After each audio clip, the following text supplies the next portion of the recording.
All right, hello everyone. This is Rex, and this is going to be the lecture that would have been on Thursday, September 17th, because I'll be gone that day.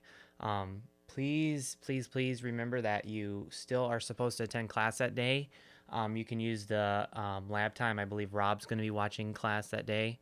You can use the lab time to work on your assignments, especially this one that's going to relate to this chord progression stuff that we're going to talk about today, because it can be a little nitty gritty, especially if you have to have me check your answers and all that kind of stuff. So the good news is that next Tuesday, which will be the baselines lecture, is pretty short, and there's a lot of similar topics related to this. So if you have any questions, we can go over this again at that time. So this is just going to be the overview. So please take the time to watch this whole lecture. It'll probably be shorter than a normal class period. So I'm going to go by pretty quickly. So if you have any questions, just please feel free to write them down and we'll talk about them next Tuesday. All right. So last time we talked about the building blocks of triads and extended chords and all those different kinds of special chords. Today I want to talk about how you take those chords and you put them together in a logical way. And there's certain rules that you can follow that are pretty common, and we're going to look at a lot of examples of how this plays out in real music. So they're basically based off the harmonic rules that you see all the way back to Western art music, so Beethoven, Bach, all that good stuff. So again, this is one of those things where we start with the rules, but you can go ahead and break those as long as you know the rules. And certain things work better than other. But the idea of this, remember we talked about tonality, and that's just the idea that certain notes are more important when we have a scale. The do is the most important note, followed by sol, or the fifth note, the dominant. So this is all based on that same system. So what we're going to use is primarily Roman numerals, which you should remember from your fundamentals class, and the Nashville number system, which is going to be a new style that we're going to talk about this semester. They're really good for labeling chord progressions because it works in any key. So you're going to see this a lot, and I highly recommend, if you're going to learn one thing in this class, it's getting used to how these chord progression works. Rhythms, drum beats, basic melody type of stuff. That stuff you can kind of wing it a little bit, but you got to really know your chord progression so that you're not just noodling around, because there's so many different options. So again, it's all about the idea that you can have one progression, like you can see here, 1 5 6 4, and that can be transposed into any key that you'd like. So let's keep going on here. So again, certain notes are technically more important than others, or they lead to certain places. Like I said, tonic, the first note, is always the most important scale degree, and then that's always followed by the dominant. So if you remember back from fundamentals, we had primary and secondary triads based on which ones are the most prominent. So in any key, whether it's major or minor, the ones in parentheses are for the minor there. The 1, 4, and the 5 are always the most important chords. So if I'm in the key of C, you've got your 1, 4, 5, 1. And if you remember from your piano classes, you probably remember probably played 100 times. That's that same chord progression basically. And in the key of C, that represents a C major chord, an F major chord, and a G major chord. Remember, the capital Roman numerals mean that they're all major chords. So the C, F, and G come from the scale degrees, of course. So if it were a minor, it'd sound pretty similar. It would just have that darker minor flavor. It'd sound like this.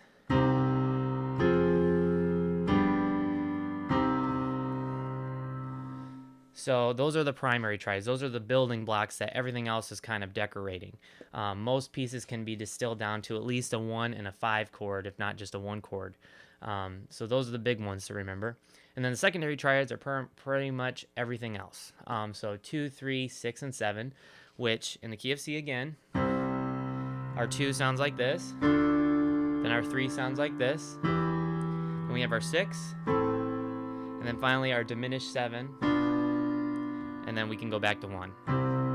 So those are mainly in a major key, those are your minor triads and the 1 diminished triad. If we're in a minor key, we'll try those ones in parentheses now. So there's our C minor chord, which the 2 diminished would sound like 5, followed by the 3 augmented, which is kind of a weird one,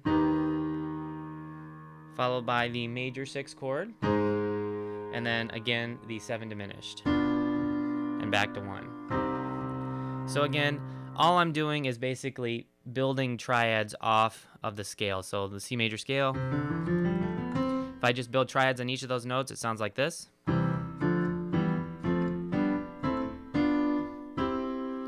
And in minor, it's pretty similar. It just has that minor flavor instead.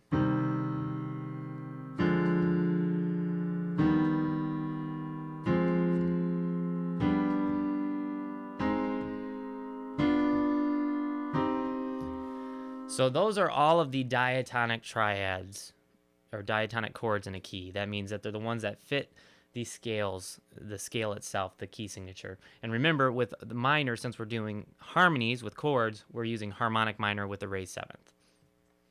So almost every chord progression, every song, is going to start with the 1 chord just to set up, the tonic, the main tonality of the piece. And a lot of chord progressions end with 5. They don't have to, but it's very common to have something that is just a really strong progression. But that's not always the case. So one of the best rules is to think about the circle of fifths, if you remember back from fundamentals, which is this idea that if you go a perfect fifth below any note in the scale, it naturally leads back to that next chord. So for example, in the key of C, if I go G down to C, that G to C is a perfect fifth down. If I go from C to F major triad, that's 1 to 4 chord, it's the same thing. C, F. So that perfect fifth going downward is a really strong forward momentum movement in a chord progression. Okay, so I have this little chart here, and we're going to build it one piece at a time. It's a really nice sort of foundation for all the rules that we're going to look at here. So basically, we're looking at the strongest way to get from any chord to the next chord that fits the key signature. So again, we're going to start with the 1 chord. So that's our starting point, and it's always our ending point for the most part in most chord progressions. So the strongest way to get to the 1 chord is using an authentic cadence, which we talked about this a little bit with melodies. This is that complete cadence sound, sort of the antecedent consequent. This would be the consequent phrase. So that 5-1, or you can have a 7 diminished to 1, which is a little bit weaker, but still has that same sound. That's the strongest way to get to the 1 chord. And those are called dominant functioning chords because, the 5 chord is the dominant chord, and then the 7 diminished has the same kind of sound. It's just a little bit different, but has the same flavor. So here's the 5 to 1 chord progression.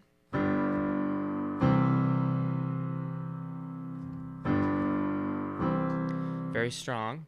Then if we go on to the 7 diminished, it's a similar kind of sound.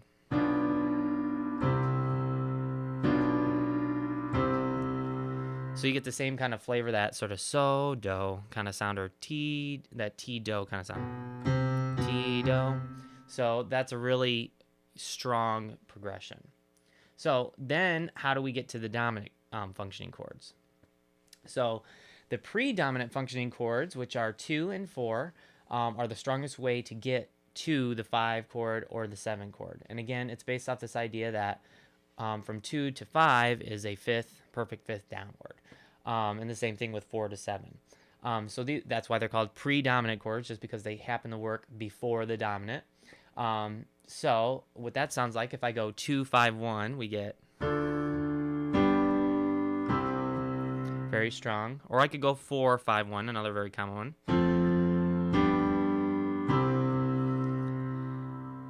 So you can combine these in any way as long as you go in order. So another good chord to get to the predominant is the 6 chord, which again, 6 to 2 is a perfect fifth downward. And in the key of C, that's going to be an A minor triad. So if I do a chord progression that goes A minor, D minor, G major, back to C major, that's going to be our 6, 2, 5, 1 progression. That's what it sounds. Here's what it sounds like. 6, 2, 5, 1. And then, of course, you can use the 4 instead of the 2, and it still has the same kind of sound. So if I play that one, so this is going to be 6, 4, 5, 1. And that one should be a pretty common one.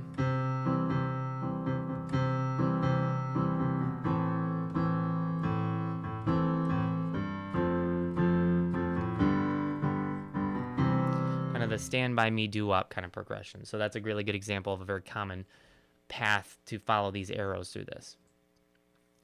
And then we can use the 3 chord, which is kind of an unusual chord. It's probably the least common out of all of these.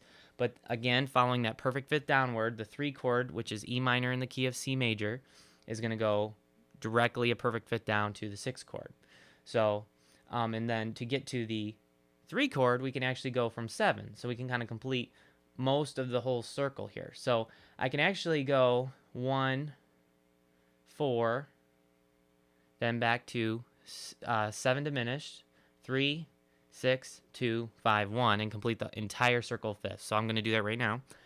So if I start with 1 chord, 4 chord, 7 diminished, 3, 6, 2, 5, 1. And that's sort of if you wanted a circle fifth perfect chord progression, you'd use that. And again, it sounds very classical. That comes directly from music theory with Bach and Beethoven and all those classical composers. So that's sort of the strongest way. But again, that's just the basic guidelines. That's not the hard and fast rules all the time. So, really 1 can go anywhere. You can go to 1 to any chord, as you'll see with a lot of chord progressions we're looking at. It doesn't really matter because 1 is our home, so we can go anywhere from there, and it'll sound okay. So that gives you the flexibility so that's not always the same thing over and over again. So here's the same thing in minor keys. But there's a few minor differences, which is the strongest way to approach the median or the 3 chord is with the major subtonic chord. That basically means the lowered 7th chord. Instead of using the 7 diminished with the leading tone as the root, you're going to have that natural minor sound with the flatted 7th. So in the key of C minor, that flatted 7 or the natural minor 7 is going to start on a B flat instead of a B natural like it would with the 7 diminished. So that gives you a little bit more of that major to major sound instead of that weird 7 diminished. So if I play this chord progression, I'm going to start with C minor and then go back to the beginning and then kind of cycle through. So here's 1, back to that 7, major 7 chord, to the 3, to the 6, to the 2 diminished, to the 5, to the 1, which has a very, interesting sound, which is really nice for a lot of different darker kind of sounding musics. So that's really the only major difference. Otherwise, the rules between major and minor are more or less the same. And again, you can lead to that chord from the 4 chord. So if I go starting on the 1 chord, I can go to the 4 chord, then to that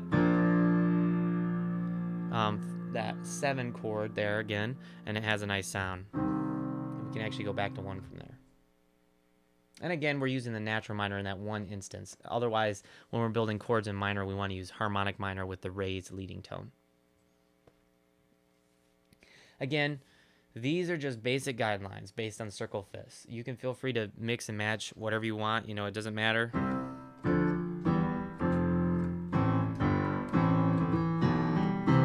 You can do a lot of different things and it's going to sound okay.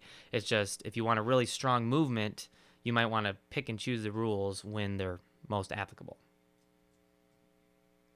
Okay, so let's kind of narrow down those rules again in something a little bit easier to understand. So again, moving down by fifth, like I've been talking about this whole time, perfect fifth is very useful. That's the circle fifth progression. So 1, if I'm kind of jumping ahead of myself here, but the circle fifth is just going down from like C down to F down, down from there. But you can also move up by second or up by a step in the scale. So you can see this one is just literally 1, 2, 3, 4, 5, 6, 7. So if I play that, it sounds like this.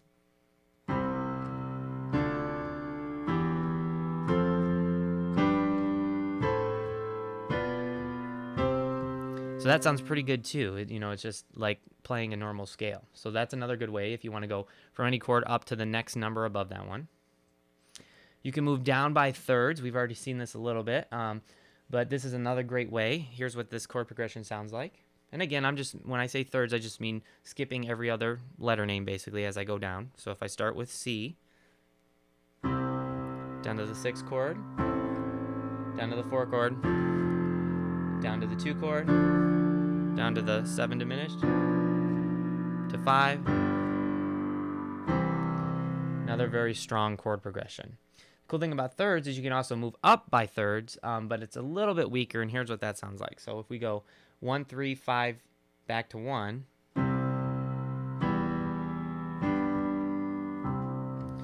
So it still sounds good. It's just weaker. It doesn't have quite as much forward momentum. So that might be good for a verse or something that's not quite so intense. And the next one, we can go 1 to 2 and then start moving up by thirds. So we have something like this, where we have 1, 2, 4 to 6, and then we kind of break the pattern, go to 5 and 1. Again, you're going to see that 5-1 pattern a lot. Not always, but a lot.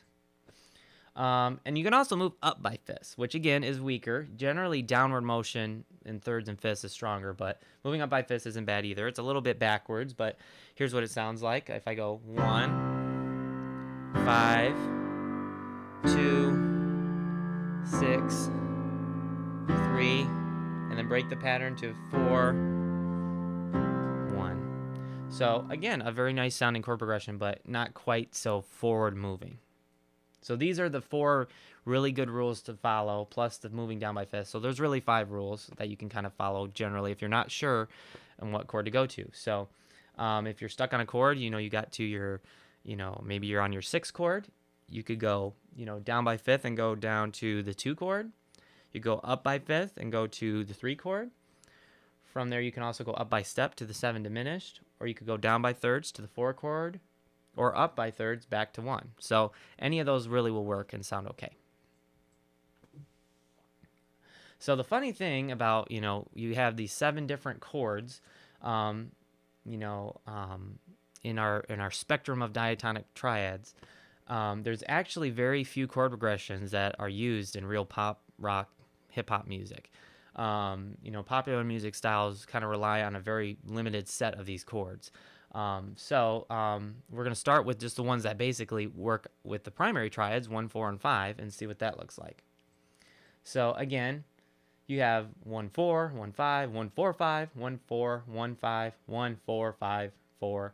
They're all kind of, just rearrangements of the same idea.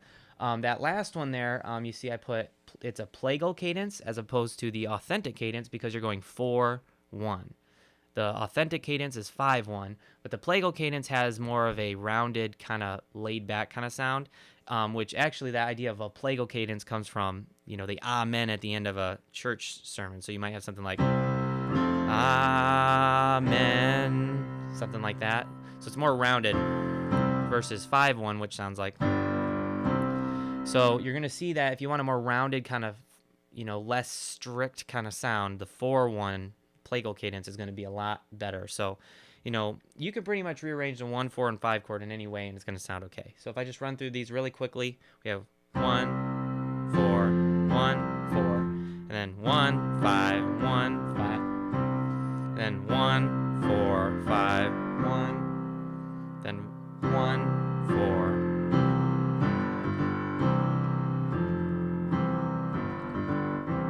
And then that last one there.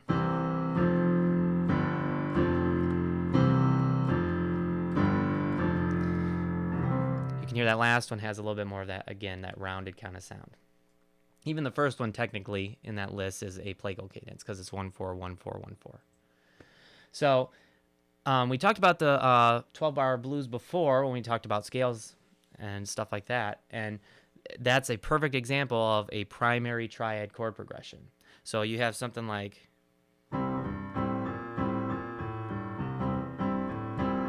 to 4, 1, 5, 4.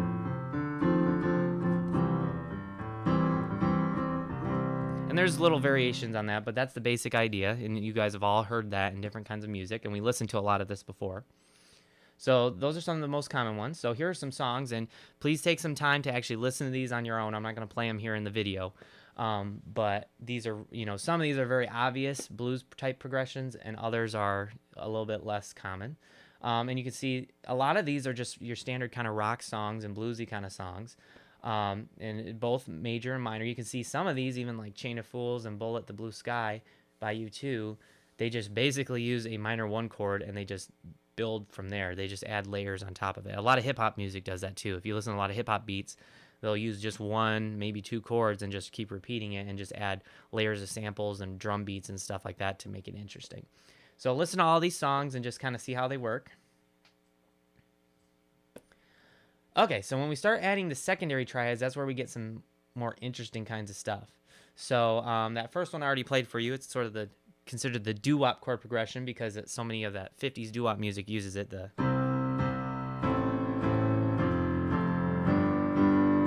kind of Blue Moon. It actually kind of was originally made famous in the song by George Gershwin called "I've Got Rhythm" from Porgy and Bess, the musical. So a lot of jazz musicians use that chord progression. Because that musical was so popular. Probably one of the most common, and this is if you've ever seen that Axis of Awesome video, the 4 chord progression, you can look it up. The 1, 5, 4, 6, 4 chord progression. You guys have all heard this. It's sort of the Journey, Don't Stop Believin' chord progression. But tons and tons and tons of songs use that chord progression. If you watch that video, is pretty funny. It's just crazy how many use it, at least in parts of the song. So check that one out. Then we got 1, 2, 4. Pretty rounded one. Then 1, 4, 2, 5.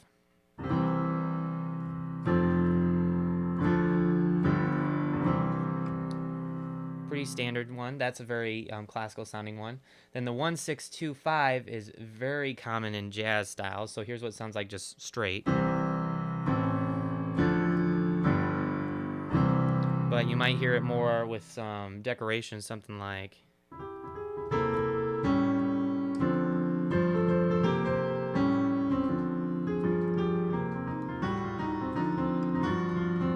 So kind of the Everybody Loves Raymond theme kind of sound. And then, again, some of those other ones we've already played. There's tons and tons of variation. Once you start adding in the secondary triads, you pretty much can come up with any diatonic chord progression. But these are some of the most common ones. So, again, listen to a bunch of these and try to pay attention to when the chords change. I know this is one of the things from Assignment 1 that a lot of you had struggled with a little bit, is listening to the chords and trying to figure out where they go and how they kind of change from chord to chord to chord. Sometimes a chord lasts a whole measure. Sometimes it lasts just a beat or two. It just depends on the song. So listen to all of these. And again, you'll notice some of them are the same chord progression. So maybe listen to those ones back to back just for reference. Again, that 1, 5, 6, 4 is very, very common. Okay, so now we're getting away from just diatonic chords. Again, diatonic means that they're chords that fit the key signature exactly, or in harmonic minor they have that harmonic minor chord sound where you have the raised leading tone. So what happens if we want to add sharps and flats and change these chords around so they're a little bit different? So some of the simplest ideas behind this is this idea of borrowed chords, which is where you add flats and sharps and you sort of borrow chords from other key signatures. So for example, in that first line there, you see 1, 2 diminished, 4, major 4, then followed by minor 4. And the 2 red chords there are actually sort of borrowed from the C harmonic minor scale. So they're not, A flat is not a note in a C major scale, so you're borrowing that A flat from C minor. So this is what this chord progression, if I just played this if I ignored those A flats for a minute and just played what was written, it would sound like this. Just 1, 2, 4, 4. So that's kind of It's pretty standard, but as soon as I add that A flat, it starts to get a little bit more interesting. It sounds like this. 1, 2 diminished, 4, minor 4, back to 1. So that's a great example of getting a little bit of that minor color in a major chord progression. So then this next one, you can see it's in G major, and we're borrowing chords from the G natural minor scale. So we're not using those leading tones. So it's a similar kind of situation. So the way they're labeled, as you can see there, because the actual root of those last two triads is flatted, the way we write it as a Roman numeral is flat 6 and flat 7. That just shows us that we're not using, the original raised notes in the major scale. So again, I'm going to play this as if it were in major without those flats and with the F sharp. So here's what it would sound like in a normal major chord progression. So it would just be 1, 4, and then if we went to 6, it would sound like, and then 7 would be the 7 diminished, back to 1. But as soon as we add those flats in that F natural in the flat 7 chord, it sounds a little bit, has this interesting kind of sound to it. So here's what it sounds like as written there. 1, 4, flat 6, flat 7, back to 1. So you get the nice, so that kind of epic, you hear this, it's in the Avengers theme,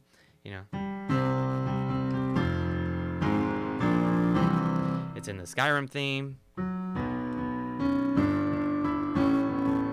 and then in Mario. It's all over the place, but it's a lot of times it has that more epic kind of sound. It's just really nice for like a medieval style video game or movie, something like.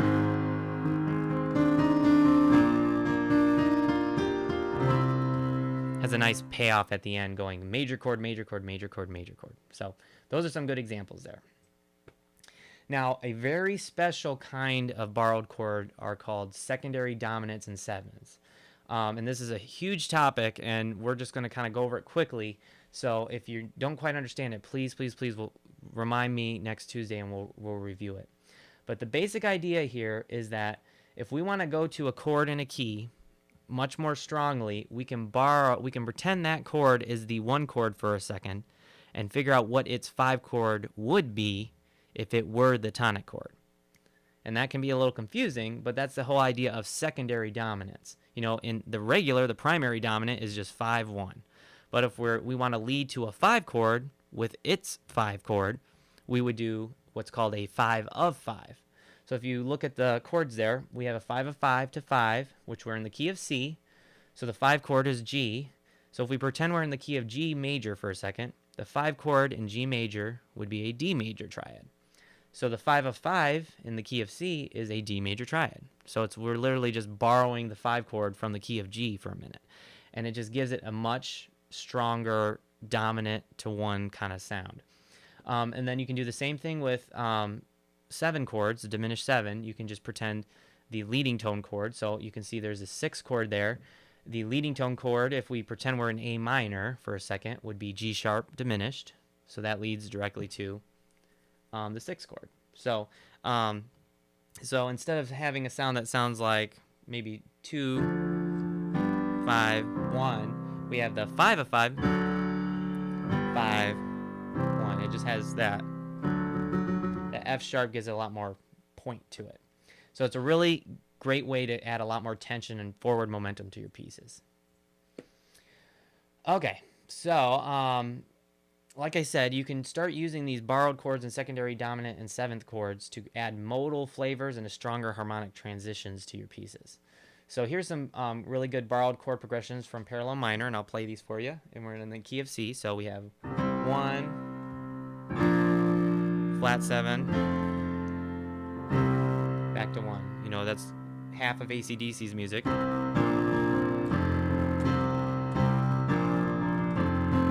Very common. And then a similar one here, 1, 5, flat 7, 4. This is the okay go, here it goes again sound.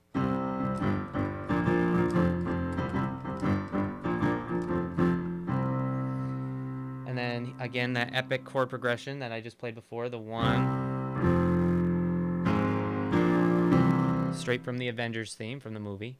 And then this next one is a very common one. You hear it all the time. It's 1 major 4 to the minor 4. This is perfect for when you have lyrics that are kind of moving to a sad, depressing kind of moment. So you might hear something like,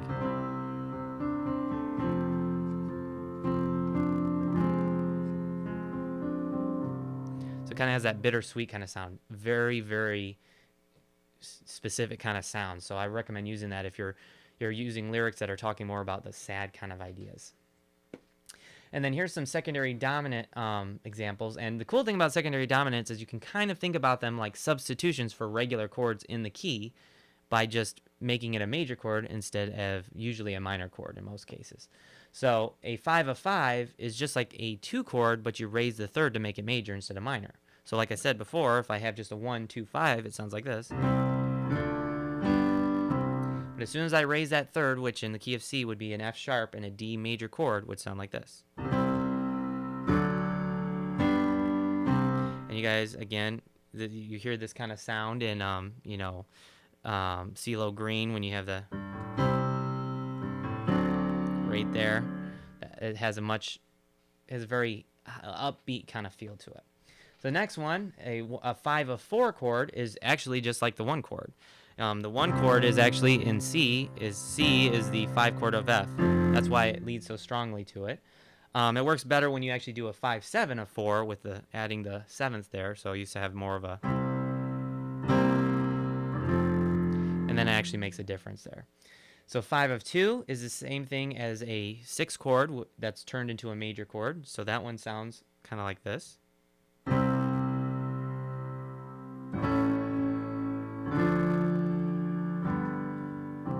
Again, that kind of pointed, sharp kind of sound. And finally, a 5 of 6, which is the same as a 3 made major, goes directly to a 6 chord. So you guys have all heard this kind of sound. Right there's that nice. So it has that pointed sound. Those secondary dominants are very strong chords. So this whole idea of chord substitutions, if you've done anything in jazz, and any kind of style like jazz, like R&B, and even some hip-hop styles, this idea of chord substitutions is very common. And the basic idea is that you're taking a simple triad that you would use most of the time and just replacing it with something that's a little bit different but still serves the same basic function. So the 2 basic methods that you use is you can either add an extended version of that chord by adding extra notes, 7ths, 6ths, 9ths, whatever, just to make it a jazzier sounding chord. Or you can find one of similar function. If you remember back from the chart from the beginning of the PowerPoint, like a predominant function chord, you can replace a 4 with a 2. So it's, when you have a 4 chord, in this case, the F, if I go from C, I can replace the F with like an F7, and it'll still sound pretty much the same. It'll just have a little bit more color to it.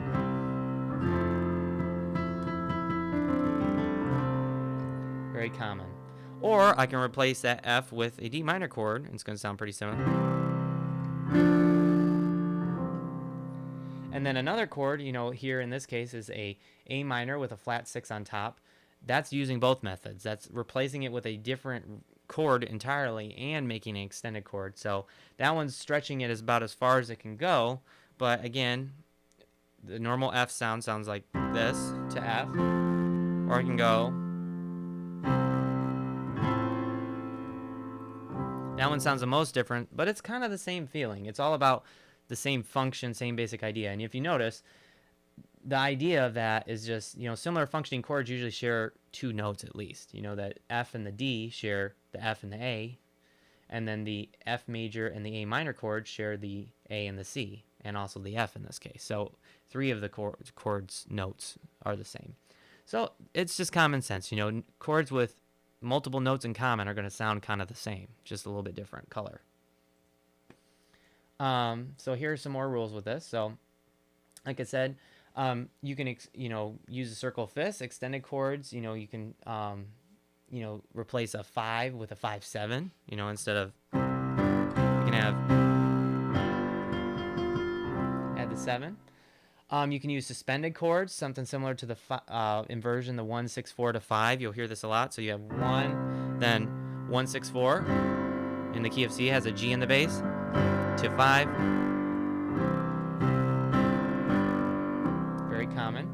Borrowed chords, again, we already heard that one, the major 4 to minor 4. And then using, again, secondary dominants. The simple minor 2 chord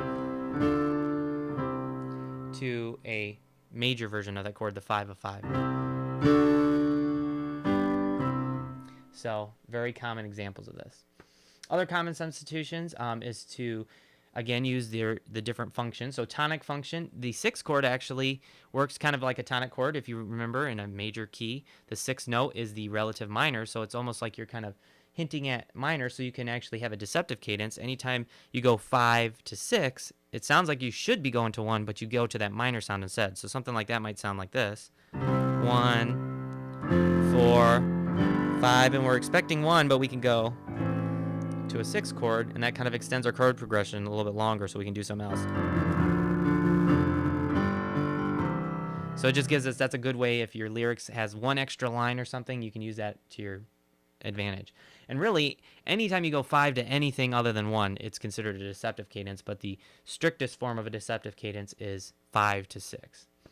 Like I said before, you can replace subdominant functioning chords. 2 and 4 are pretty interchangeable, and then dominant function 5 and 7 diminished are pretty interchangeable. Remember, the 7 diminished is just the top part of a 5-7 chord, so they're pretty much the same chord in function.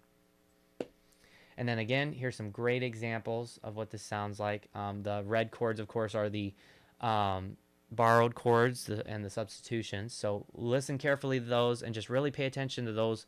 Try to really, you're going to hear where those chords fall, because they're the ones that stick out the most. So please listen to all of these. They're all really great examples, and you really don't have to even listen to the whole song, just the different parts that are listed there.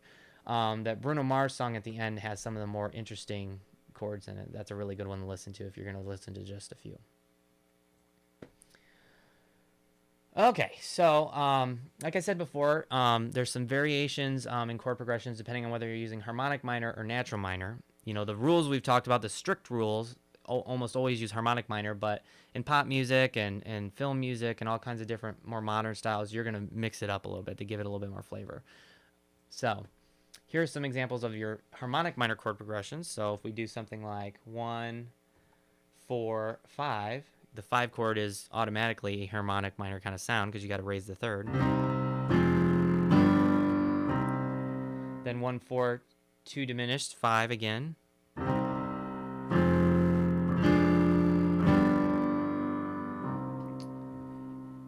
And then the next one's pretty similar. 1, 6, 4, 5, which will go back to 1. And then we can have the 7 diminished, another one that's harmonic minor. 1. Has a nice kind of sound to it, but it's very classical sounding. And then your natural minor, or you can think about it as Aeolian mode, which is the same thing.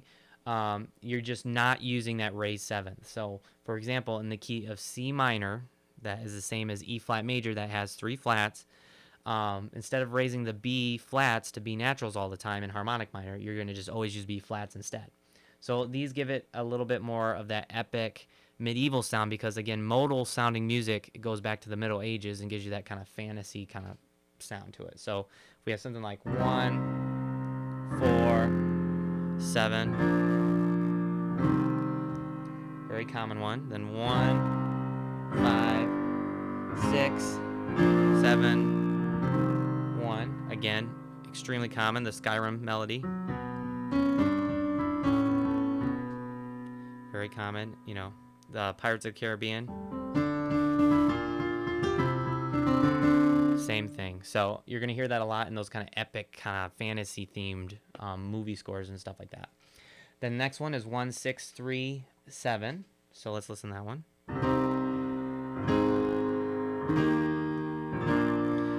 This is extremely, extremely common.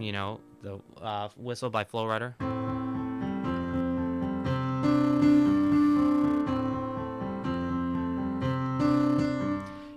That chord progression is used in all kinds of electronic EDM type music. Listen to Your Heart, Maya He, those kind of songs. And then that last one's a little bit longer, and I'll just play that one for you so you can hear what it sounds like. So 1, 4, 7, 3, 6, 2 diminished, 5, back to 1. Kind of a classical sounding one a little bit because that 2 diminished, but it just rolls on a little bit longer. So that's kind of a nice one if you want a more complex chord progression. And here are some great examples again of minor chord progressions. House of the Rising Sun, California Dreamin', a lot of, all of these songs, if you know them, have kind of a not necessarily sad context, but they just have a darker, moodier, just like a deeper tone to them. So they're great examples of this. And some of them sound, like your traditional minor, like a darker, sad song, and some are just, use minor for a different flavor.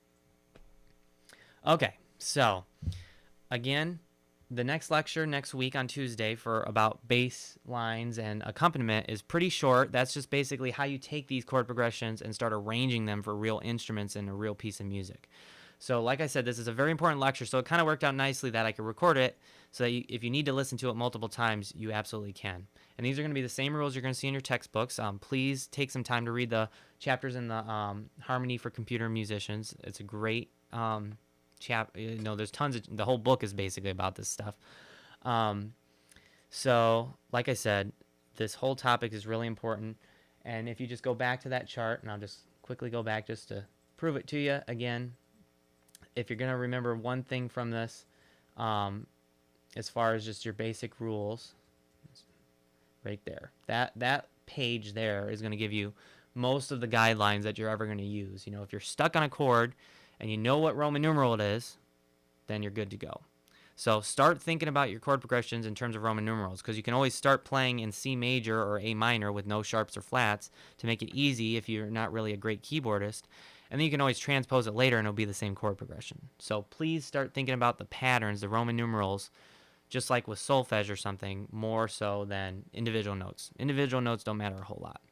So like I said, please write down any questions you might have and we'll go over them next week.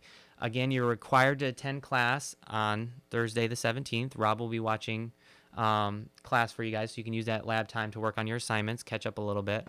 And otherwise, just let me know if you have any questions on Tuesday. So have a great weekend.